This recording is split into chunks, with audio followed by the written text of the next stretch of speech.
From MTN News, welcome to America Votes, Montana's race for the U.S. Senate.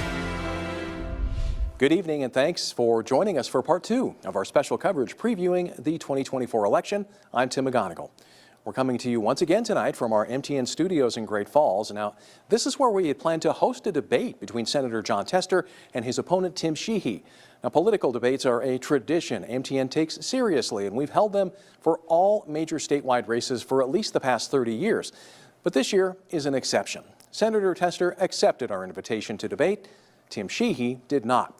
His campaign declined our invitation, providing little explanation.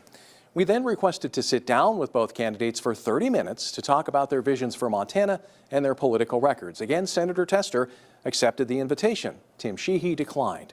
Both campaigns understood this special would happen even if one candidate chose not to participate. So tonight, we will do our best to introduce you to both candidates and where they stand on important issues as we count down the days to November 5th. First tonight, our Andrea Lutz introduces us to Jon Tester, a 3-term Democrat from Big Sandy fighting to hold on to his Senate seat. I asked you a direct question on whether this budget was up or down, and you would not answer it. You refused to answer it.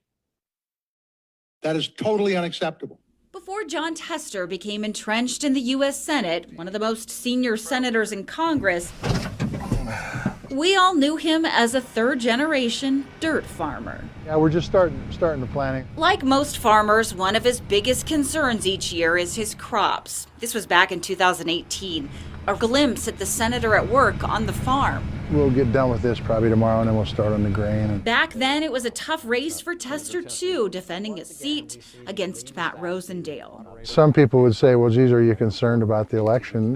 We knew it was going to be a tough election. This all was going to happen regardless. Tester was born in Havre, grew up on the land his grandparents homesteaded, and we all know he's the only member of Congress just shy of all 10 fingers after losing 3 on his left hand in a meat grinder accident when he was just 10 years old. He excelled on the basketball court and met his wife Charla at church. Tester says she struck him out during a youth game of softball. Charla and I this year will be celebrating our 47th wedding anniversary. They raised their 3 now adult children on their Big Sandy farm, but agriculture isn't the only career Tester is known. After graduating with a music degree from what was then the College of Great Falls, he worked for 2 years as an elementary music teacher in Big Sandy, even serving on the school board. There's 2 things that made this thing great: public education, foundation of our democracy. After a stint in the Montana legislature, Tester was elected to the U.S. Senate in 2006, and he's never looked back. Look, we did it. Although he's perhaps now fighting the biggest battle of his political career. Recent polls show the 3-term senator trailing his opponent, Tim Sheehy, by a growing margin. Tester's opponents over the years, including Sheehy, are quick to highlight just how much money the Democrat has received from lobbyists. Until recently, Tester ranked first among U.S. lawmakers in lobbyist contributions. He's currently the only Democrat still holding statewide office in Montana. First of all, I'm a Montanan, and I love this state, and I love the people of this state. So it's perhaps no surprise he's had to walk a fine line in a predominantly red state, most recently refusing to endorse the Democratic presidential nominee, Kamala Harris. Whoever gets elected to the U.S. presidents, I can guarantee you one thing: just like all previous ones, I'll work with them when they're doing good things for Montana, and I'll hold them accountable when they're not. Regardless, he vows to keep fighting for all Montanans. When you're thinking about giving your kids an opportunity, Tackling issues he says are on the minds of voters, including the housing crisis, immigration, threats to public lands, and health care. it's pretty damn important we have Medicare.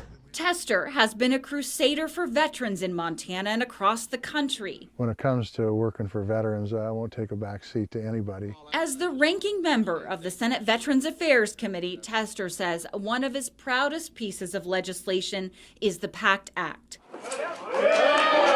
and opening 12 new veterans clinics across Montana. And cashing in this election cycle on an issue in front of voters about abortion and reproductive rights being enshrined in the Montana Constitution. All of this while continuing to rock his trademark $12 flat top haircut. It's a look that stuck with him, perhaps a good luck charm, as he hopes to be reelected to Congress again. But no matter what happens this election, Family farm agriculture, we have fed the world. Tester got his start right here on this big sandy farm. It's where his roots are planted, where he comes home to Charlotte, and where his Montana values began. People that know that this state was built by people working together, and that, quite frankly, your handshake means something and your word is your bond. Senator Jon Tester is the only Democrat currently holding a statewide office in Montana, but it remains to be seen whether that could change come November. He sat down with Andrea Lutz inside our MTN studios in Butte to discuss not only his priorities for the next 6 years, should he be reelected, but also about life after politics. Senator, thank you so much for sitting down with me. I super appreciate You it. bet. I do want to start out with just a little bit about your political career. Looking back, you've held office for our state for 18 years, That's right? correct. And of course, Montana is a predominantly red state. Yep. Talk to me a little bit about why you're continuing to do this. Do you feel as enthusiastic about this as you did back when you first won? Oh, absolutely. First of all, I'm a Montanan, and I love this state, and I love the people of this state. I think this is the greatest state and the greatest country that's ever existed on earth. And it didn't happen by accident. It happened by people in governmental levels, whether that's at the state or the federal level, that understood this was a great state and wanted to keep it this way, whether it was in public lands or whether it's in healthcare, whether it's a woman's right to choose. The list is long. I've got some seniority in the Senate. The Senate is based on seniority. I'm able to get some things done that can really help this state and move this state forward economically. And we're going to continue to do that. But the bottom line why I'm running again is because I love this state. I want my kids and my grandkids to have the same kind of opportunity that my parents and grandparents gave me. People tend to frown upon the term career politician. Yeah. And you beat Conrad I do too, Burns by the way. after 18 years when he was in service. Yeah. So do you feel like you've become a career politician? No, I really don't, because I've continued to have a real job. I'm the only one in the Senate that has a real job outside being a United States Senator, and that's I'm a farmer. And Charlotte and I are very, very lucky. We get to farm the land that my grandparents homesteaded back in 1910 that my folks took over in the 40s, and that we took over from them in the late 70s. And I look forward to the day when I can retire from farming. I've got a grandkid that's senior in high school, and if all things work out well and I can get him to come to college here in the Treasure State, I think he'll be taking the farm over, and that'll be a very, very good thing for me. And the family, because it'll be the next generation on the farm. But no, the reason is because I've been able to stay grounded because of my work in production agriculture. It's my first love, short of my wife. It's my first love, and it's something that I've wanted to do since I was 8 years old, and continue to do it to this day. Yeah. Is it fair to say farmer first, senator second? Absolutely. Yeah. That's a good thing to put on my tombstone. It's okay. Polls, we want to talk about the polls a little bit. Sure. They do show your Republican opponent is Sure. widening that gap a little bit. Are you worried about that? I've had tough races every time I've run. If I'd have talked to you, Andrea, 2 years ago, I'd have said this is going to be a tough race, or a year and a half ago, this tough race. It's going to be a tough race. It's going to require us to do an all-out effort, not make any mistakes, move forward in a way that Montanans understand what I've done for them and what I'm going to do for them moving forward if they give me another 6 years. And in the end, I think we'll win, because I think Montanans understand how important it is to have good, solid representation that understand rural America and understand Montana values back in Washington, D.C. Okay. I want to talk a little bit and ask about Vice President Kamala Harris. Yes. In 2020, you did endorse her as the VP for President Biden. In Sure. fact, I found a tweet that said she's a proven fighter that you put Yeah. out. Why are you not choosing to endorse her now? Because I'm up for election, and I want this race to be about Montana. I don't want it to be about the presidential race. They can fight their own presidential battles. The fact is I don't care who gets elected to the presidency. I'm going to be able to work with them. We'll push back on them when it isn't good for Montana, and we'll work with them when it's good for Montana. But I don't want this race to be about talking about who the next president's going to be. I want this race to talk about whether a woman's going to have a right to choose, whether we're going to continue to have public lands in the state, whether we're going to continue to have access to health care in the most frontier areas of our state. So that's what I want to talk about, when in fact folks have been trying to nationalize this, and they continue to try to nationalize this race, and to some extent they've been successful in that. The truth is this race isn't about the presidential. This race is about Montana and who the Montanans want representing them and their values back in Washington, D.C. You know, we have heard, though, from some Montana Democrats who have said and have expressed that perhaps maybe you are taking their votes for granted because it seems like with your campaign strategy, you've taken a more moderate side. How do you respond to that? I'm a Montanan. Montanan's a moderate state. Montana was built by people working together, not through division, but by working together. I think it's the same thing in government. I'm one of the most effective senators in the United States Senate, one of the most bipartisan senators in the United States Senate. That's just a fact. And I'm going to continue to work and do best by Montana. I'm not extreme on the left. I'm not extreme on the right. I'm right down the middle. And I continue to do things to help working families, to help small businesses, to help family farm agriculture, to keep this country strong militarily, and to take care of our veterans when we get back home. That's who I am, and that's what I'll continue to be.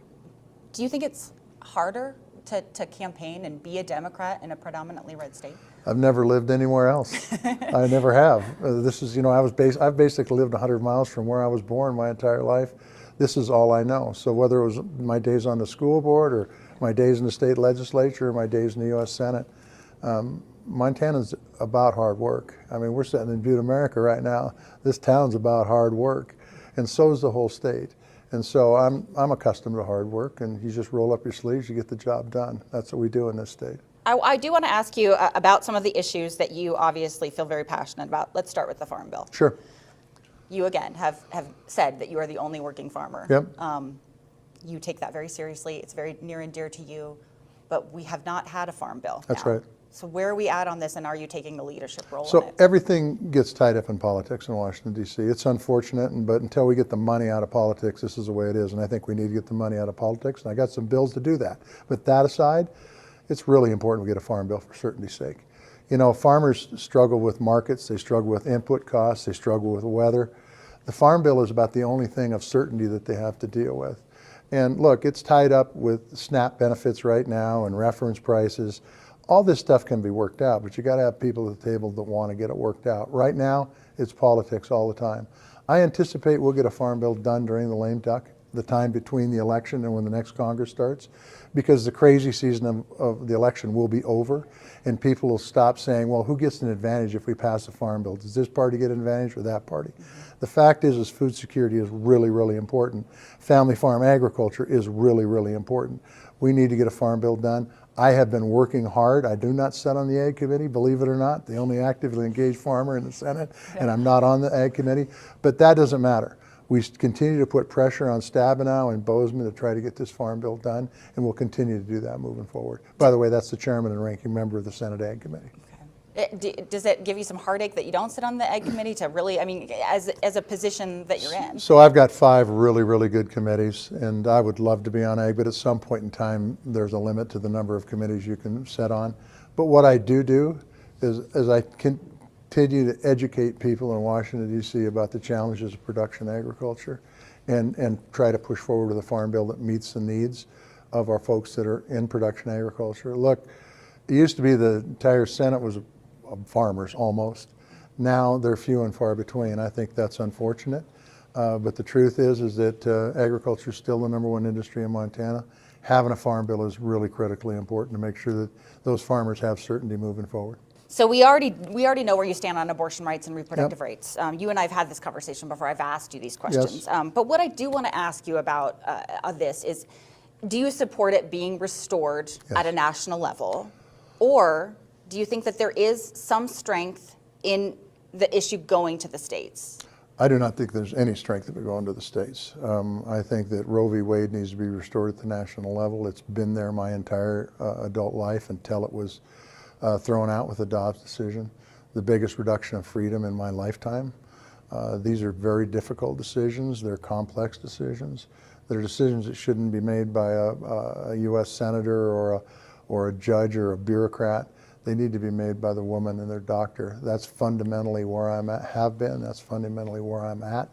I think it's just critically important. Okay. Do you think that campaign-wise there is a measure on the ballot for November that inevitably will bring out people to vote for? And when they see that there's a Democrat also running, campaign strategy-wise, do you feel like that's going to help you? So what I've talked about is I think it's important CI 128 passes. I support it. I think it's the right thing to do, but it's the people of Montana's decision. But I don't know if it's going to make a big difference in the race. It could.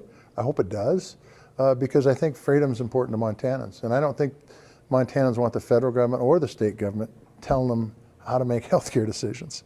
And so I think it's going to have some impacts. Whether it's an impact that will put me over the top or would make a difference if I was going to win anyway, I can't tell. You just never know. I want to ask you a little bit about some of the energy jobs that we've seen. Yes. Sibanye Stillwater, 700 Yes. laid off. Yep. Pyramid closed its Sealy location after 75 years. Yep. The question always goes back to Colstrip. Yep. And we've seen some EPA rulings come in. Yep. What do you think the plan is for Colstrip? So I push back on those EPA rulings because I think they single out one plant in the United States, and I don't think that's the right thing to do for the federal government. It shows you how this one-size-fits-all can have some real negative impacts. I think Colstrip's going to continue to be a player in energy for my lifetime and beyond. The coal plants there, we're pushing to try to keep them open to 2035. I think that's about the end of their life cycle. But I'm going to tell you, things have come forth in the nuclear era that is really quite positive. I've never been a big fan of nuclear power, but I have been because the technology is caught up to make sure that we don't add to the nuclear waste that's out there. And I think it's a real net positive. And I think moving forward, and I've been talking to companies that make energy, that generate electricity, that are in the nuclear business about taking a look at Colstrip. We're just investing about $700 million into a tie line that goes east. So now not only does Colstrip go west, it's going to go east too through the infrastructure bill that I wrote. And I think Colstrip is set up in great shape to continue generation like they have in the past. It may be with nuke instead of coal moving forward. Who knows though? There's technology improving in coal too. It may end up being in coal too. But the truth is that we need to continue to make efforts to try to reduce the amount of CO2 that's going in the atmosphere for climate change purposes. We can see what's gone on in Florida in the last few days. It's a huge issue. And by the way, from a fiscally responsible standpoint, with the amount of disasters that's out there, Colstrip needs to continue to be a player, but we need to do it right. It's so funny that you bring up nuclear. It's so expensive though to get going, and we've seen it happen in Wyoming, but we're seeing a billionaire back it. So how do we make that transition? How do we afford that? So I think that we saw a plant down in Georgia just open up that's huge. I've been talking with the Southern company that's built that plant. You're right, we're seeing some stuff in Wyoming going on. Look, I think that there's always opportunities out there to help promote different energy sources, and I think this is an opportunity to help promote it, moving it forward. And look, this isn't something that's going to be online for a week or a year or 10 years. This is a long-term investment that's going to pay back over the long term, just like coal. Let's talk about the border a little bit. Your opponent calls your policies on the border radical, but we do know that you did vote for the bipartisan border bill. You and I had that conversation. For sure. It still failed.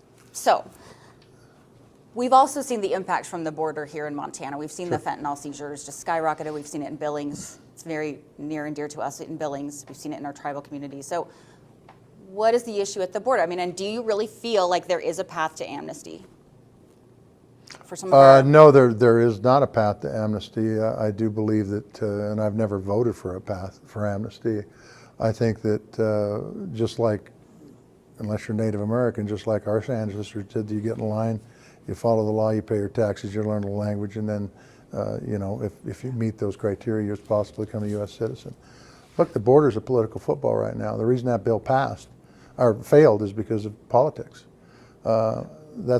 That's not the way it should be. It shouldn't be about Democrats or Republicans. It should be about Americans. And the border needs to be secure. And I push back on the Biden administration many, many times on their policy on the southern border, because I believe the southern border needs to be secure. We had a bipartisan bill to do exactly that. By the way, my opponent said he wouldn't vote for it before he even read it because of political pressure. That's not how Montanans expect their senators to act. And he's running for the position, so you need to act appropriately. But the bottom line is this. At this moment in time, it's a political football. And I think probably after the election, that bill that we put up 8 months ago will probably pass. Unfortunately, over the last 8 months, there's been a lot of folks come across the southern border in particular that shouldn't have come across the southern border. The other thing I'll say is this. We're a northern border state. Yeah. People forget about the northern border, but the truth is we need to keep our eyes fixed on both borders. And when you see stuff going on in the southern border, like there was 10,000 people, Customs Border Patrol agents that would have been put on the southern border with that bill, some of those folks would have come to the northern border, and we need them on the northern border too, because the crooks are going to find a way to go through the weakest link in the fence. And if we've got Border Patrol agents there helping us out, it keeps this country safer. Okay. It's critically important for this country. Yeah, the border it's a tough issue. It's a really tough issue. Well, it is a tough issue, but like the fentanyl, we had opportunity with that bill to put x-ray machines at the ports. That would have stopped the fentanyl from coming in this country. 10,000 additional folks with technology, tightening the asylum laws, being able to shut the border down if it was overrun. All those things were in that bill, but it got tied up in political baloney, and I'm being kind when I say baloney. It got tied up in Washington, D.C. garbage, and that's not what America needs right now. They need people to work together to make America a better place. China wants to replace us as the world's leading economic power and military power. We need to take their long game plans seriously, and we need to start acting like adults in Washington, D.C. What do you think your biggest, so cliche, but what do you think your biggest success is? What's the thing that you feel so like that's your glory after 18 years? I'm very proud of being one of the 10 members, 5 Ds and 5 Rs, that wrote the infrastructure bill. It was the biggest investment in infrastructure since the year I was born, and I think it will provide benefits for generations to come. I'm very, very proud of the fact that I wrote the PACT Act and got it passed amongst the chagrin of a lot of members in the Congress, but our veterans came up and said, we need this. It's the right thing to do. First time ever in this country that we ever took care of the issue of toxic exposure. It's the largest increase of health care and benefits ever in the VA history. I did that. And I think that if you look at the stuff we're doing in health care right now, moving the ball forward, trying to get more residency slots in this state, long term that's going to pay benefits, and we need to continue to work on mental health. Montana continues to lead the nation in suicides. Whether you're a veteran or whether you're a farmer or whether you're a small business owner or whether you're a worker, mental health is really important, and I think it's the biggest healthcare issue this country is going to face over the next 50 years. I will say something moving forward that I think is really, really important that Congress tackles sooner rather than later, and much sooner, is AI. AI can do, artificial intelligence can do a lot of really, really good things, but we got to put some sideboards on it so it doesn't do the really, really bad things, like put watermarks to make sure that people know the difference between the real thing and something that's created by AI. I think that's going to be job one at the beginning of this next Congress. Is there something that you don't see eye to eye on most Democratic things, and you do align more with Republicans? Obviously, the Second Amendment to come out first. I've got more guns than I need and fewer than I want. But the truth is that I think Second Amendment is fundamental to who we are in Montana, to be able to protect ourselves, be able to go hunting. I think the southern border is another one. I pushed back. Talked to Mayorkas many times, who's the head of the Department of Homeland Security, saying, what the hell are you guys doing? And some ideas that they, maybe ought to keep their eye focused on the problem, because it is a problem. If we don't know who's coming across the border, we don't know who's coming across the border. That's a huge challenge. Let's talk about campaign and, sure. and funds and how you raise. Yeah. You were the largest recipient. Yep. You're like, I know this is coming, Andrea. No, that's good. You've now gone to the second highest recipient. Oh, I didn't know that. That's okay. That's cool. You've now gone to the second highest, Senator Tester. Republicans contend that over your tenure in the Senate that you have become enmeshed in the same corrupt DC establishments that you wanted to fight against. Give me one of those Republicans, just one of those Republicans, that will get on my bill to stop corporations from being people, because they're not people. And we're seeing corporations, out-of-state corporations, funnel millions and millions of dollars into the races. Give me one of those, one of the Republicans that are making those claims, that are willing to put caps back on the kind of money that's being spent on these campaigns, so that you would be capped at spending, say, $1,000. Instead, there are no caps. Mm-hmm. And you got folks that got more change in their pocket than I'm worth, quite frankly, that are pumping, once again, millions and millions of dollars into this race. Why? So they can try to influence people to make it a different thing. But let me tell you this. Big Pharma, prime example. I've probably gotten money from Big Pharma. I don't think there's much doubt about that. What did I do? When it came to putting Montana first, I said, you know what? Medicare needs to negotiate prescription drugs. Big Pharma didn't like that, by the way. It's going to save Montanans on some drugs up to 80%. But it wasn't that they funded anything in many of my campaigns. I don't look at that stuff anyway, and I don't care. But the truth is, we need to negotiate prescription drugs. Why? Because they're too doggone expensive, and we need to help out Montana seniors and everybody else too, by the way, because it will help out everybody down the line. Same thing with cap and insulin. That's just one example of many where I'm going to do what's right for Montana first. And it's what I've done every year I've been there. Why? Because I'm a Montanan. When this gig's over with, I'm going to continue to be a Montanan. I'm going to continue to be farming west of Big Sandy. I want our government to work for Montana and for the people of this country. Do you think that that's all they have? You know, because that's what they use. Or your opponents and Republicans use that a lot. And so you're saying... For sure, but what I'm saying is this is the landscape. It's like playing football and only having one leg. I mean, it puts you at a big disadvantage. I'm going to do what I need to do to win. This is the field. But I'm going to tell you, I want that field to change. I don't think the voters are better informed when they go to the ballot box because we have unlimited spending on these campaigns. Look, we're in Butte. This is a place where Copper Kings tried to buy U.S. senator seats, okay? Montana led the charge on making sure that we had free, fair, transparent elections. All that was thrown out by the United States Supreme Court. It's time Congress acts and puts it back in, but it has to be done in a bipartisan way, otherwise we'll never get it passed. Yeah. Do you think it's possible? I absolutely think it's possible. I think it needs to be a very high priority. I think our democracy depends upon it. Too much money's going into these races. Let's talk about what you do see for yourself after you're done. Yeah. After you decide Yeah. or the voters decide, either way. Either way. Do you go back to Big Sandy and you continue farming? You're damn right. No, I'm telling you what. I said this earlier, but I was 8 years old. I got two older brothers. And thank God they went different ways. My oldest brother's a veterinarian. My middle brother spent 35 years in the Air National Guard. And when I was 8 years old, I went up to my dad, before this even happened, and I said, I want to be a farmer. And I was lucky enough that my two older brothers said, we're going a different way. You can have it, son.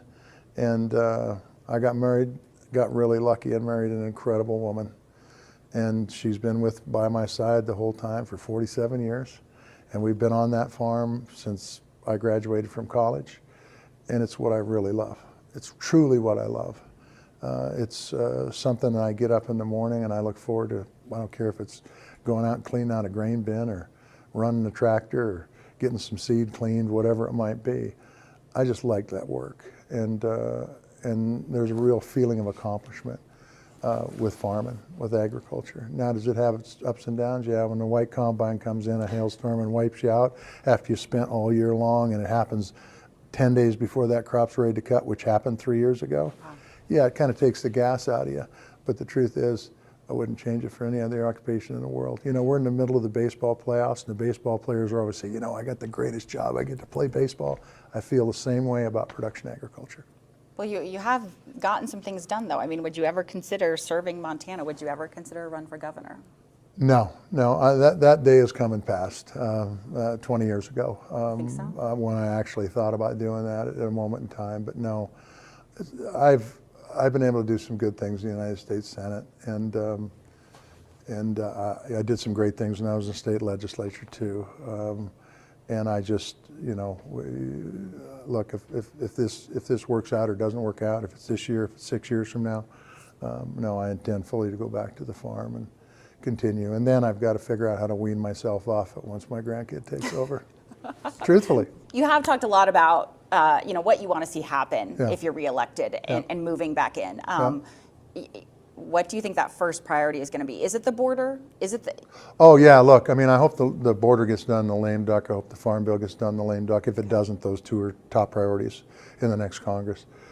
And then I will tell you that there's some things to do on oversight of the VA and of the infrastructure bill that we need to focus on too. But we can walk and chew gum at the same time. Mm-hmm. I think we've got to come forth with some really good policies on AI. I am very, very concerned about the direction this headed. And like I said, it can do some great things for humanity, but it can also destroy humanity. And I don't want the latter, I want the former. So Congress needs to get educated, and myself included, and move forward with some good policies to put some sideboards around AI. Senator, thank you. You bet. Pleasure to visit with you, Andrew. Thank you. Yeah, thank you. Senator Tester is no stranger to Montana politics, but his opponent in this race is new to the political scene. Tim Sheehy is a Bozeman businessman who certainly has an impressive resume. The father of 4 served as a Navy SEAL and also an aerial firefighter. MTN's Andrea Lutz has more on the Republican hoping to launch a new career as Montana's next senator. And I'm running because I'm very concerned about the direction of this nation. Tim Sheehy is a newcomer to Montana politics, but by now you've no doubt heard a lot about him. When I understood that the control of the United States Senate came down to this seat, it was clear that my new path to serve this country was in the U.S. Senate. Sheehy grew up in a Minneapolis suburb. He stayed close to home, graduating from St. Paul Academy, a private prep school, in 2004. When I was 18, I was carrying a gun in defense of this country. He enlisted in the Navy and moved away from home. Sheehy became a Navy SEAL and served in Iraq and Afghanistan, even earning a Purple Heart. You learn a lot in military service. You learn the power and the greatness of this nation. And it's the military where Sheehy met his wife, Carmen. We came home to live the American dream in Montana. In 2014, the two decided to make Montana home, raising their 4 children on their 20,000-acre cattle ranch in the Gallatin Valley. I love my 4 children. I want to raise them in the greatest state in the greatest country. We've invested in growing our business here. That business is Bridger Aerospace, an aerial firefighting company. Sheehy started the company in 2014, even piloting missions himself, battling devastating wildfires across the American West. Those firefights have perhaps helped prepare him for this political battle. Jon Tester doesn't represent Montanans. He's a rubber stamp for Biden's failed presidency and extreme liberal agenda, and it's time to retire them both. It's a race that many believe could determine which party has control over the U.S. Senate. Hugely positive vibes. You can feel the momentum. In fact, the stakes are so high, former President Donald Trump visited Montana this summer to campaign on Sheehy's behalf. I gotta like Tim Sheehy a lot to be here, I have to. There are clear differences between Sheehy and his Democratic opponent. Perhaps none are more apparent than their stance on abortion rights. And I'll not apologize for wanting to protect the life of an unborn child. Sheehy says as a father of 4, he's pro-life. And he says he stands in strong support for IVF and is proud to have helped pay for a state-of-the-art NICU facility at Bozeman Health. He claims Democrats are pushing the most extreme abortion plan in the world. My position on abortion has been common sense. I support the exceptions, rape, incest, life of the mother. But at some point when there's a viable life, another viable life included, that life also has the right to protection. Another topic Sheehy feels strongly about, the southern border. The fentanyl coming into this country is devastating our rural communities. It's devastating our cities and our tribal communities all across the nation, but especially here in Montana. Sheehy is critical on the Biden administration and his opponent. He supports finishing the wall and putting an end to illegal immigration once and for all. The flow of fentanyl across the border has something to do with legal immigration. Also has a lot to do with illegal immigration. Sheehy says he wants to protect against a radical agenda that threatens the Second Amendment. And he believes spending in Washington, D.C. is out of control and believes our country's healthcare system is broken because of Obamacare. It's time to actually solve these problems and stop talking about them. Sheehy says it's time for a new generation of leadership. The truth is, I'm concerned about where our country is heading, and I think it's time for a new generation of leaders to step up and try to start fixing some of these problems and stop talking about them. We have some very serious issues to deal with, and we need serious people to deal with them. Again, we had hoped to sit down with Tim Sheehy for a one-on-one interview, but he declined our invitation. And it's not just MTN. Outside of appearances on political talk radio shows, Sheehy has done just a handful of interviews over the past 6 months. However, just this past Monday, we did finally manage to speak with Mr. Sheehy after a rally in Columbus. While we were only allowed to ask 4 questions, the topic we discussed was an important one: education. At several campaign events, Sheehy has suggested getting rid of the U.S. Department of Education, arguing the move could save the country $30 billion. It's a bold proposal that, to our knowledge, no reporters have been able to ask Sheehy to explain. Well, I'll tell you what it means. We have federal agencies that are far outside their writ. And I don't think we need a federal Department of Education telling our parents how they need to educate their kids. I think all the money we spend on funding bureaucracies in D.C. would be far more efficient being spent at the state level or county level. There's block grant options. And I think that's a solution for many of our federal departments that have become symbols of dysfunction. Our federal government is largely dysfunctional. That's just a fact. Look at our southern border. Look at our debt and deficit. Look at our lack of military readiness. Look at the amount we're spending on education and what we're getting for it, which our test scores are going down nationally. So the Department of Education is not a good investment right now. So we don't necessarily have to throw that money away. What we should be doing is looking how to reinvest that money in a more effective place, and that's in local education. Sheehy isn't alone in calling for the abolishment of the Department of Education. Several other Republican candidates nationally have expressed similar thoughts, including former President Donald Trump, who vowed to eliminate the agency if he returns to office, calling the department an abuse of taxpayer dollars to indoctrinate America's youth. We've told you about Tim Sheehy's military service and his career battling wildfires throughout the western United States. What we haven't discussed are some of the political battles he's already had to fight. With more on that, here's MTN's Casey Conlon. Been in about 93 countries around the world, carried a gun in a lot of them.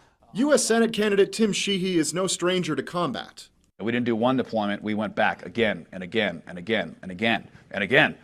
But he's already faced a few political battles he hasn't managed to win. Let's start here. Sheehy claims he received a gunshot wound during a 2012 firefight in Afghanistan. After first telling a park ranger the injury happened during a 2015 trip to Glacier when he accidentally dropped his pistol and it discharged. Sheehy later admitted that was a lie, saying he did it to try and protect his platoon mates because the injury may have come from friendly fire, and he claims he was never treated for the injury. I've been wounded in combat. But just last week, the park ranger who cited Sheehy with discharging his gun in Glacier told the New York Times he's 100% sure Sheehy did shoot himself that day. And a former Navy SEAL who served with Sheehy also told the paper that the two met in 2012 shortly after the alleged combat injury happened, but says Sheehy's arms showed no evidence of a bullet wound. It's still unclear what really happened. And then there's this. Well, they're drunk at 8 a.m. and you're roping together. Leaked audio from several campaign events reveals Sheehy making comments perpetuating Native American stereotypes, something that's outraged tribal leaders across the state. I think that it's perpetuating old racist stereotypes, that of the outdated idea that the drunken Indian. Those leaders have called repeatedly for an apology. Sheehy has not issued one. As he comes out and continues to not want to say I'm sorry for something so serious, it really bothers me personally. You ought to apologize for the statements you made about them that were totally inaccurate. Yeah, insensitive. I come from the military, as many of our tribal members do. You know, we make insensitive jokes and probably off color sometimes. And you know, I'm an adult. I'll take accountability for that. There are also other controversies. It was recently uncovered that Sheehy's book, called Mudslingers, appeared to be partly plagiarized. There were 4 passages that were, I would say, questionable, if not outright plagiarism. Sheehy's reputation as a successful business owner has also been challenged. We've invested in growing our business here. Public filings show Bridger Aerospace, the aerial firefighting company he founded in 2014, lost $77 million last year and $20 million in the first 3 months of this year. In a note to stockholders, Bridger's auditor said the company has suffered recurring losses that, quote, raise substantial doubt about its ability to continue. Sheehy resigned from Bridger Aerospace this summer. Again, we have repeatedly tried to speak with Tim Sheehy about all of these topics in addition to his vision for Montana. While opportunities to speak with him have been few and far between, he's not the only candidate embracing this as a campaign strategy. Scripps News correspondent Maritza Giorgio sat down with Lee Banville and Sally Mock to talk more about this somewhat new approach to politics. Banville is the University of Montana political analyst, while Mock is one of the state's most tenured journalists. This is one of the most closely watched races in the country this election cycle. I don't have to tell you two that because there's a lot at stake. And this race, among a handful of others, has the potential to shift the balance of power in the U.S. Senate. So when we talk about these decisions about strategy and whether to do interviews, participate in debates, even communicate with the press at all, do you think that's a Sheehy decision, or do you think that's being decided at a higher level? Let's start with you, Sally. Oh, I suspect, start that again. I suspect, Maritza, that it's at a higher level because I think it's happening nationally. I don't think the Sheehy Tester race is an exception in terms of, blocking the legacy media, as we call it, out of their campaign. I think that's a national strategy. And I think it's a national strategy because it is effective in terms of what they want to accomplish, which is as little scrutiny as possible so they don't get, quote, in any kind of trouble for something they might say. And the problem, of course, is that there's no accountability and the public has no way to know for sure what they really think about something, what their background really entails, et cetera, except what they're fed by the campaigns. So I think it's an extremely dangerous and terrible trend in terms of the public's right to know and get the information they need in an election that is so important, one of the most important in the history of Montana politics, one could say. And Lee, to Sally's point, the strategy seems to be working. If we look at the race for Senate, Sheehy has done almost no interviews with local news outlets, and he's ahead in the polls. So while journalists often defend their profession, do candidates need to take questions at all? No. I mean, I think that, the age in which we were the gatekeeper of, access to the public, we were a necessary evil for politicians. They had to talk to us because they wanted us to convey their messages to the public. We are one of many voices that are contributing to coverage of these campaigns, plus the candidates can speak directly. And so we have become much more of like a liability, I think, to many politicians who have their own following. And so I think we've seen it, up and down the ballot in Montana, that it's much harder to get candidates to speak unless they're candidates who are struggling to gain attention or are behind in the polls. They're more than willing to talk. But the people who are comfortably ahead or feel like they're on the right trajectory and can do their messaging direct around us, see it as a totally logical strategy to follow. So Sally, is the problem that they're not doing interviews, or is it that their base doesn't really seem to care? I think their base doesn't seem to care, but I think that is something that should be discussed more in terms of what the base is losing, and not just the base, but the public in Montana, the voters in general, whether you support Sheehy or Tester or on the fence. None of you are getting the information that I think is crucial in terms of how you're going to elect someone who's going to represent you for the next 6 years in the U.S. Senate. And they may not care because they've been told that the media is the enemy, et cetera, and fake news and all of that. But what they're not thinking about is that all they're getting from the campaigns are slogans, not substance. And I think that's a very dangerous thing for however politics are going to be implemented and policy is going to be implemented in this country. And I think the press, I have to take some responsibility. We haven't made this point well enough.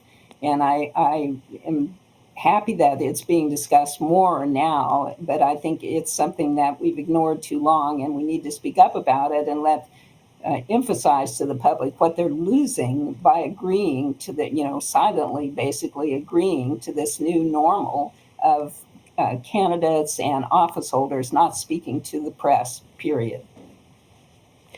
So Sally was my very first college journalism professor back when I was 18 years old. Lee, you spent 13 years at PBS NewsHour. You covered national politics for a long time, and now you are the director of the University of Montana School of Journalism. So what are you telling your students? What are they learning about how to navigate this when they're thrown out into the professional world? Well, I mean, I think what Sally just said is really important, that the role of the media is oftentimes, from a political strategy point of view, it was how you reach your intended audience. But there's another role to the media, which is that we are the surrogates for the public who get to ask questions of these people in power or who want to be in power. And if it's thought of in that way, that it's really not about not talking to the press, it's really about not answering questions from the public. And yes, we are the ones who stand up first and say, hey, I'm here. I've gone to this meeting. I've interviewed your opponent. I've gone to all these rallies. And so I have some questions about what you're saying. But I'm doing that not for me. I'm doing that for the public who needs to know what your positions are or needs to know who you are as a leader before they cast their ballot. And so, that's still true. But I think we do have to do a better job of sort of making the argument that it's, talking to the press is not about the press. It's about the public having more information, having a better sense of who these people are, and being able to really, judge apples for apples by hearing them have to defend themselves, defend their policies of their party or the policies of their leadership, and also really, answer hard questions, because that's what they're going to do, in the case of the Senate for the next 6 years. Okay, Sally Mock and Lee Banville, thank you so much for having this conversation and analysis with us. We appreciate it. All eyes will certainly be on the race between Jon Tester and Tim Sheehy come election night. But there's also another candidate on the ballot. MTN's senior political reporter Jonathan Ambarian introduces us to Sid Dowd, Libertarian candidate asking for your vote. In recent Montana elections, Libertarian candidates have often faced accusations that they'd be spoilers, potentially keeping another candidate from winning. Libertarian Sid Dowd, running for U.S. Senate, believes that characterization is unfair.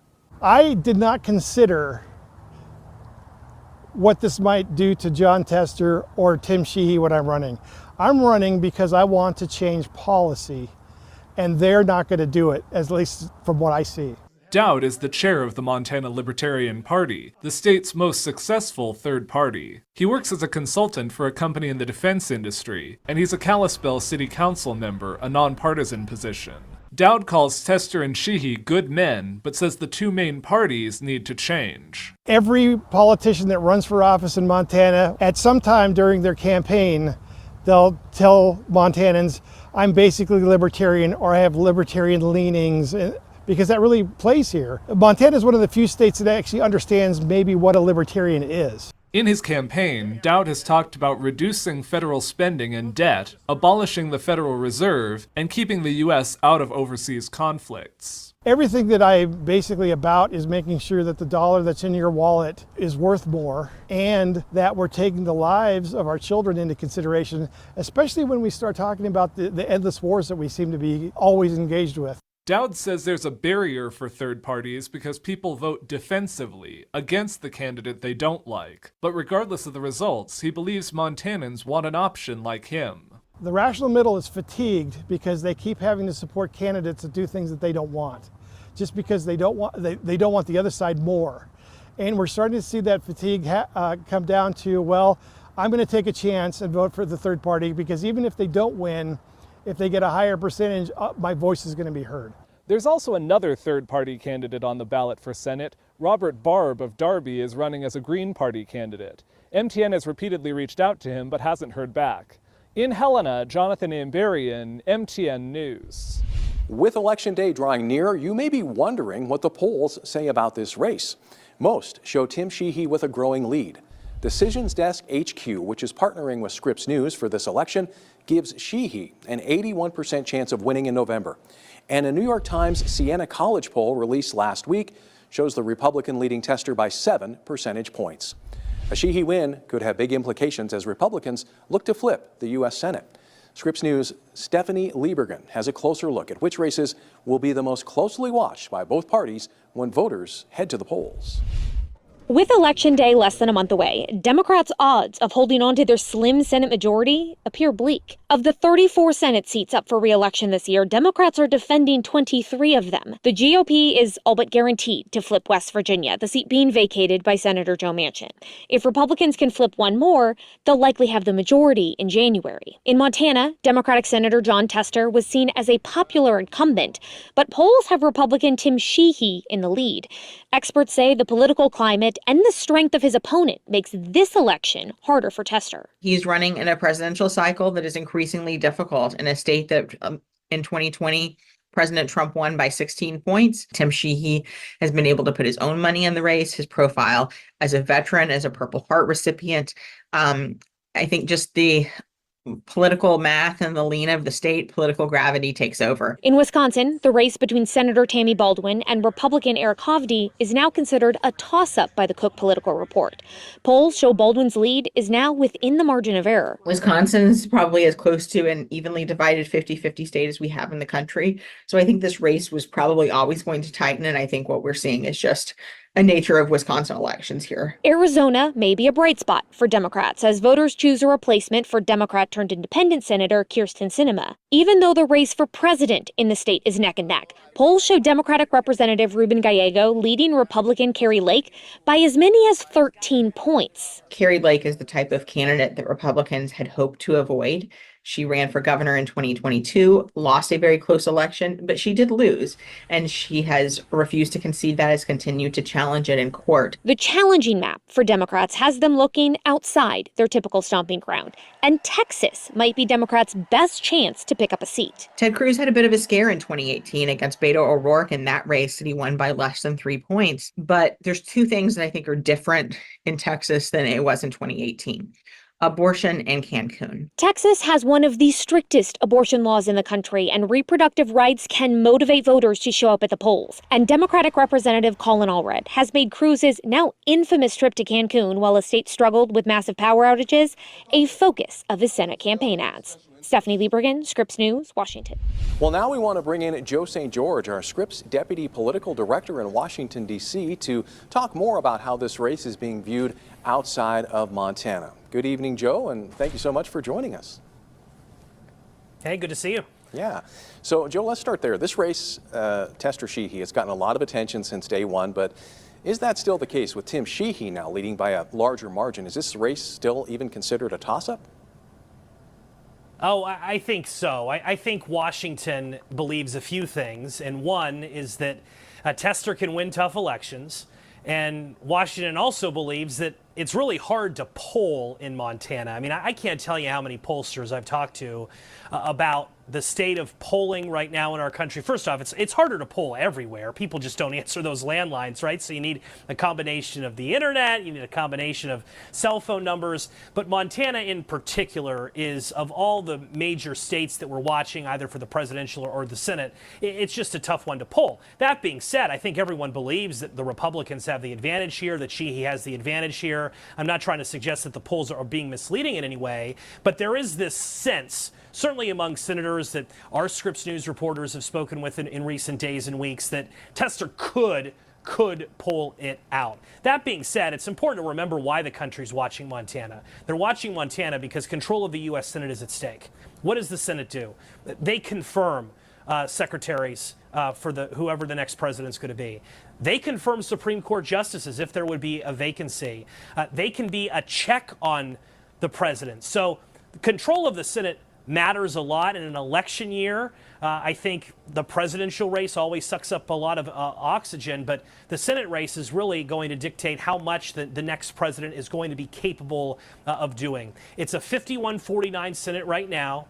West Virginia is basically, Democrats have conceded that race. They're going to be represented by a Republican next year. So it's 50-50, and that means Democrats can't lose a single place that they're defending a seat to maintain the majority, and that means they can't lose the state of Montana, Tim. All right. Well, Joe, what realistic chance do Democrats have at this point to maintain that majority in the Senate? Well, our partners at DDHQ, the MTN News, Montana News Network, Scripps News, we've partnered with DDHQ to help with our election forecasting and modeling. They'll help us call races on election night. Right now, they say Republicans have north of a 70% chance of winning control of the United States Senate right now. That's one of the highest margins that they've had this entire cycle. So as we chat just a few days before the election, Republicans have the advantage, and that's because they're looking at Montana, they're looking at Ohio, they're looking at Wisconsin, and they're saying, man, it's going to be tough for Democrats to run the table in all three of those states. That being said, and we've heard from Senator Tester, MTN News covered Senator Tester for years. There's something in his soul that believes he can win close elections, but if there was ever a time in which he was going to go down, it just might be here in 2024. All right. Well, at this point, how important are fundraising numbers? What do those numbers tell us?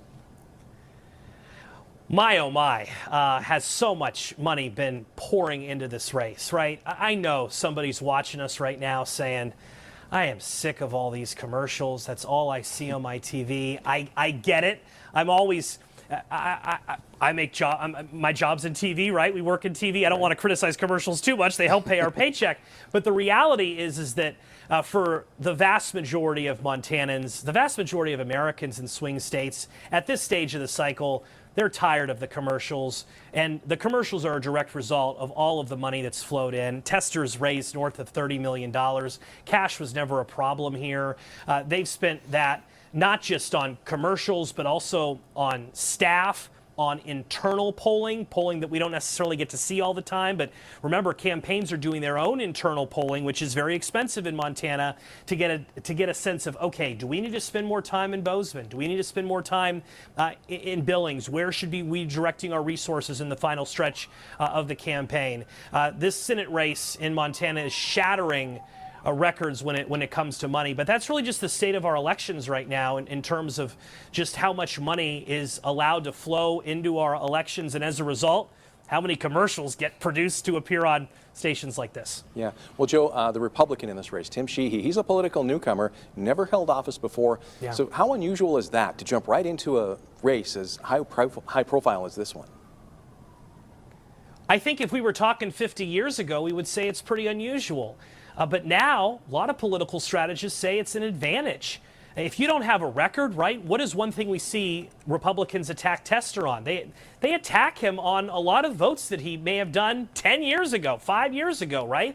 The longer you are in Washington, the more of a record you have that then your opponent can use against you. In this case, there is a record with Mr. Sheehy, of course, his private sector experience, his life before deciding to want to be a politician, but it's not as concrete as, let's say, a voting record in the United States Senate. And we have seen in recent years, Republicans especially, excel with producing candidates who don't have political experience to then win some pretty big offices. Think of the governor of Virginia, political novice, never held office before. Think of Donald Trump. He never was a governor or a senator. He just became president. So we are in this era in which the American people, the electorate, seems to be rewarding inexperience with politics as opposed to, let's say, a few decades ago where experience would be more rewarded.